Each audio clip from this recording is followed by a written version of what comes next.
Seandainya kau jadi ikan,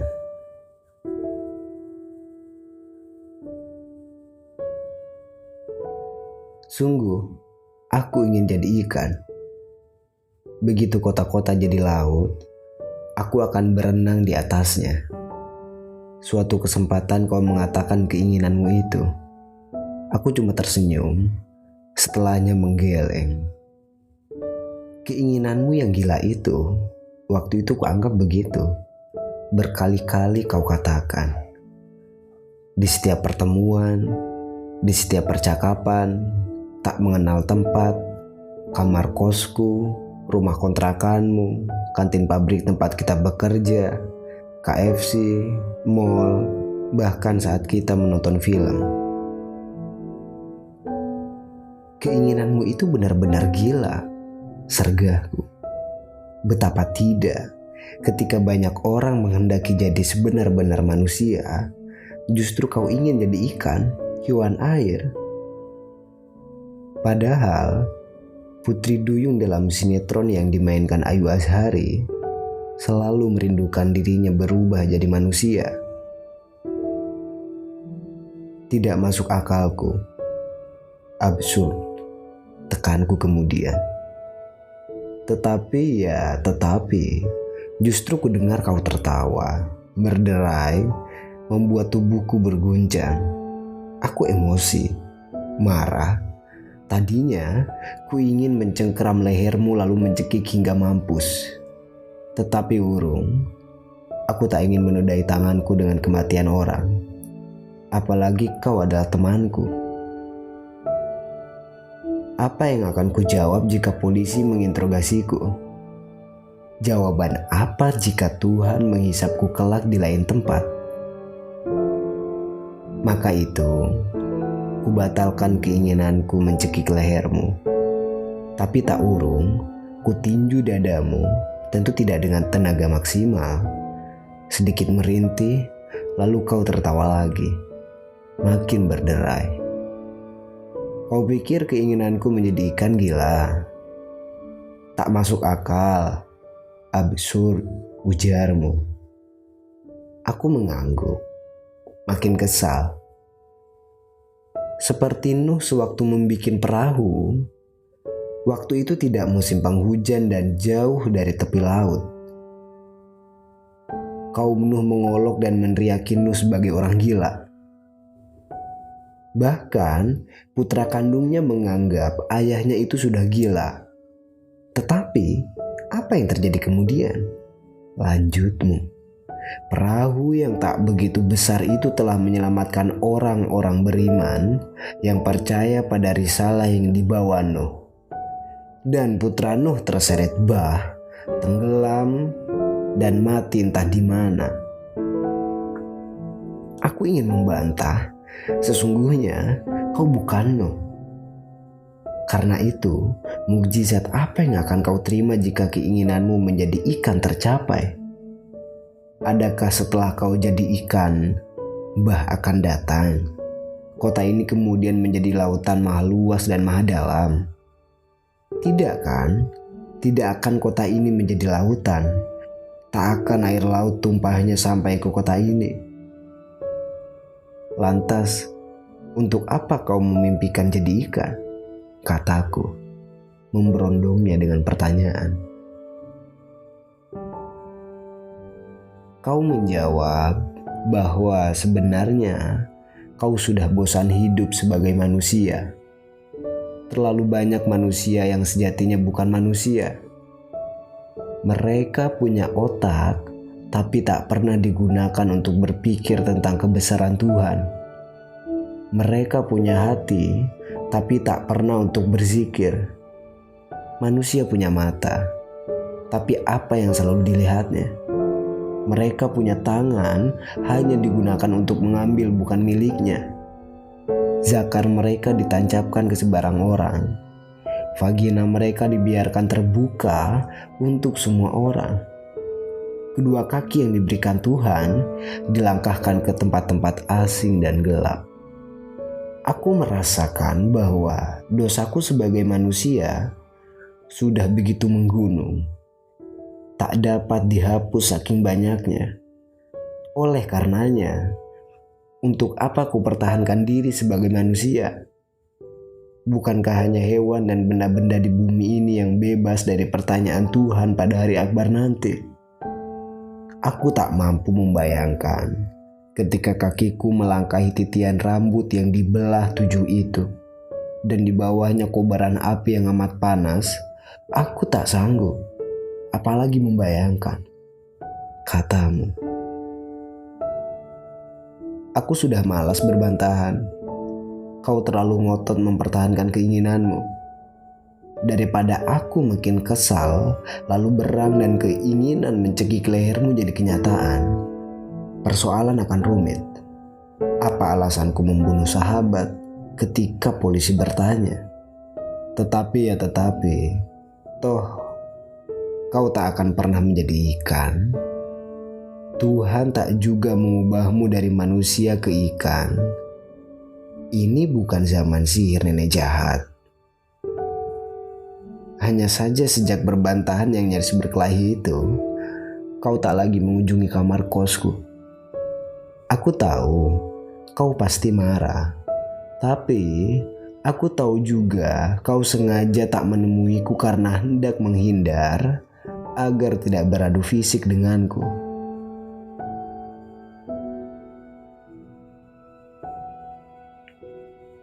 Kau tetap tak jadi ikan. Itu ku tahu. Suatu malam kau meneleponku, entah dari kota mana. Sejak kau keluar dari pekerjaan 4 tahun lalu, praktis komunikasi kita pun terputus. Tahu-tahu kau menelepon malam ini. Membuat aku terkejut. Suaramu parau, bahkan lebih tepatnya ku katakan lirih sekali. Ada apa sebenarnya, kawan? Aku kecewa, amat kecewa. Tekanmu sampai kini tak juga berubah jadi ikan, masih manusia. Syukurlah Tuhan mendengar permintaanku. Maksudmu? Kau menyela, penasaran, suaramu meninggi. Aku meminta, tepatnya berharap atau berdoa agar Tuhan tak mengabulkan keinginanmu. Kubayangkan apa jadinya kalau doamu itu dikabulkan dan kau menjadi ikan. Bagus itu. Aku bisa berenang bahkan sampai lautan maha besar. Sekiranya terjadi banjir atau bah, aku berenang dan bisa menyelamatkan diri. Ngaco kau, teriakku dari telepon ini. Kau pikir semudah itu makhluk bisa menyelamatkan diri pada saat banjir? Baru dikirim gemuruh gelombang saja, makhluk-makhluk yang ada di bumi ini sudah panik. Lari pontang-panting mencari perlindungan, berteriak ketakutan. Ikan pun tak akan bisa menyelamatkan diri kalau banjir itu berbentuk bah amat dahsyat, kataku lagi. Tapi setidaknya kepanikan seekor ikan tidak sama dibandingkan kepanikan yang dialami manusia. Ikan panik karena aneh saja melihat air tiba-tiba menjadi bah. Sedangkan manusia karena ingin menyelamatkan diri, tak mau segera mati. Mungkin karena banyaknya dosa, katamu membuka perdebatan lagi. Sudahlah, aku malas berdebat. Aku tak ingin berbantahan denganmu. Nanti darah tinggiku naik lagi, kataku bergurau. Sekarang kau mau apa menelponku malam-malam ini? Kau di mana kini?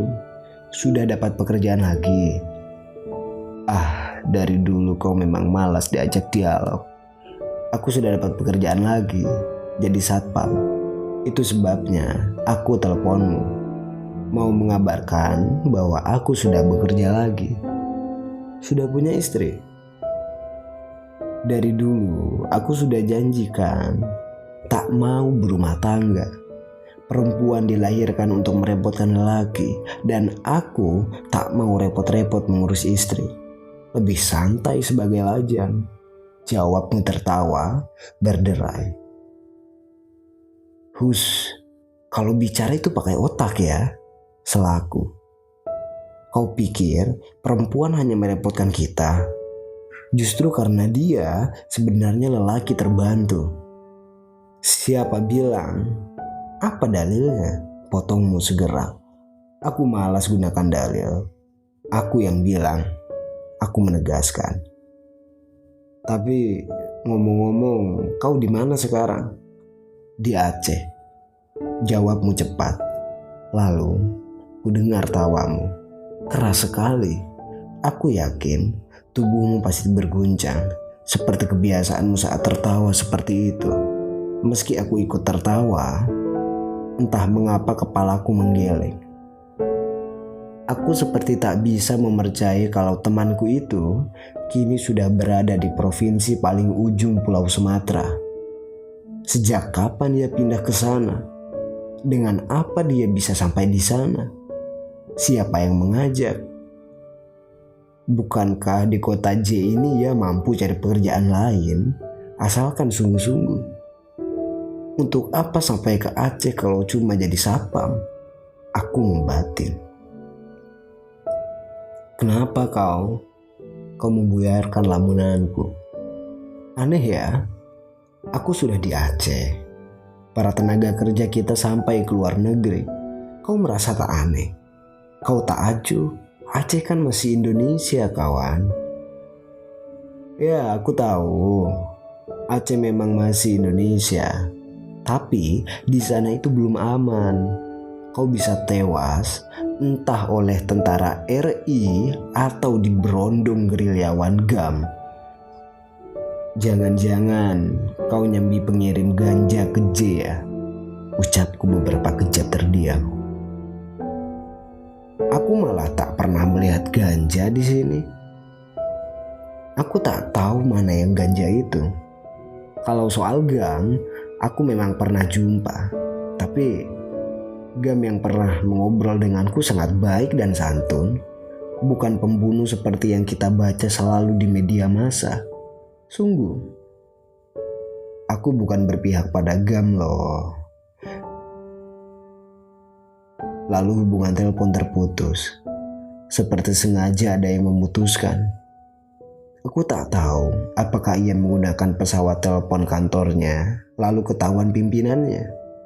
Maka ia segera memutuskan hubungan. Atau barangkali ia menggunakan warung telepon dan merasa tagihan sudah besar, maka ia putuskan percakapan segera.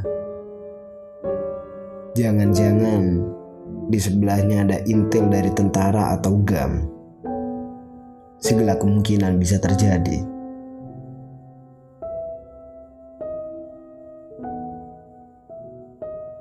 Sudah menjelang sepekan, aku menunggunya menelpon.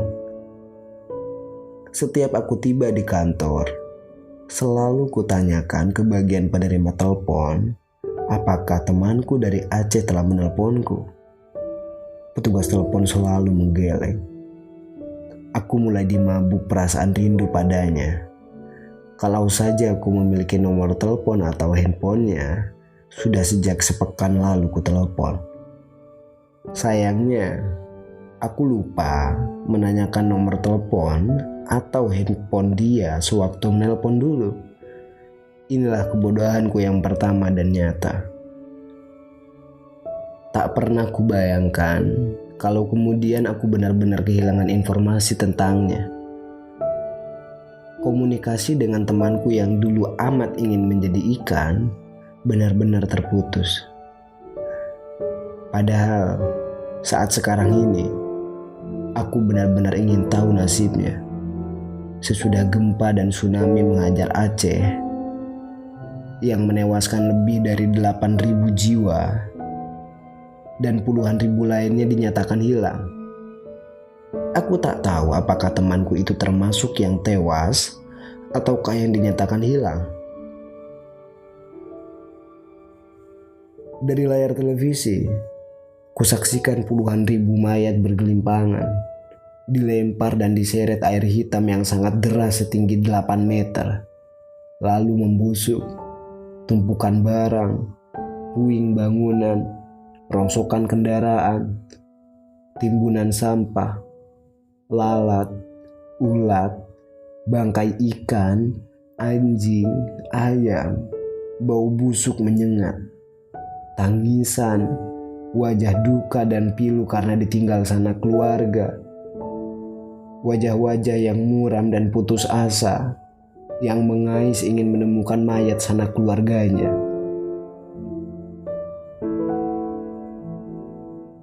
Seandainya kau jadi ikan, artinya keinginanmu terwujud. Tentu tak akan berdebar-debar perasaanku setiap menyaksikan penayangan berita di televisi atau saat membaca koran. Dan sungguh, aku tak mau mengira-ngira. Sekarang aku hanya menanti kabar bahwa kau selamat. Karena semua orang tak akan mau mati seperti itu, digulung oleh air bah yang sangat dahsyat. Kalau Anda mengetahui keadaan temanku itu, aku mohon, kabarilah aku.